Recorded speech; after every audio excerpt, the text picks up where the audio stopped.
What if I told you that one of America's greatest presidents was born in a tiny one-room cabin? With no electricity, no running water, and no formal schooling. Meet Abraham Lincoln, the man who went from splitting logs to splitting a nation in half only to bring it back together again.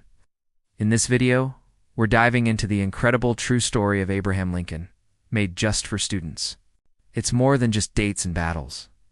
This is the human journey of honesty, hardship, and heroism. So grab your snacks, sit tight, and let's scroll through history together on the dusty scroll.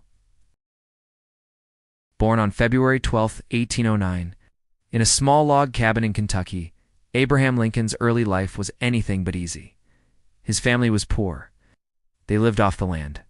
Little Abe had to walk miles to borrow a single book, but he loved to read.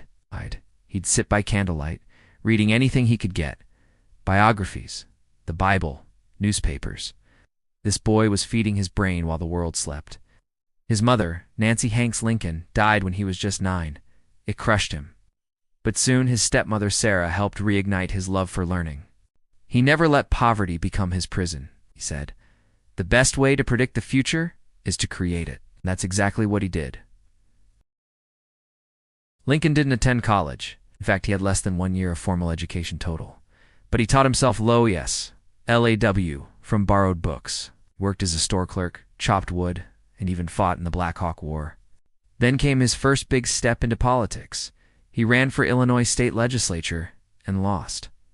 But guess what? He didn't give up. He kept running, speaking, learning. 1846, he made it to Congress.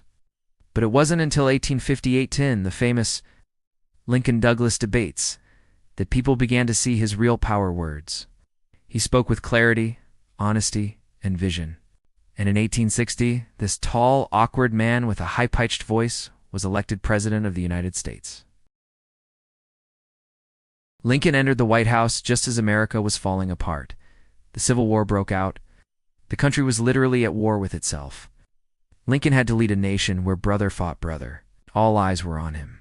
But he didn't fold. He made tough choices, like issuing the Emancipation Proclamation in 1863. Declaring all slaves in rebel states free. This wasn't just politics, it was principle. Lincoln believed that a house divided against itself cannot stand. Despite losing his young son Willie and facing harsh critics, Lincoln stood firm all the way to victory in 1865. Just days after the Civil War ended, Lincoln went to see a play at Ford's Theater. That's where he was shot by John Wilkes Booth, a Confederate sympathizer. He died the next morning on April 15, 1865. But his death wasn't the end. It was the beginning of a legacy. Saved the Union. He changed the definition of freedom. He proved that even the poorest boy, born in the humblest place, can change the world. Abraham Lincoln's life wasn't about fame. It was about faith, failure, and fighting forward.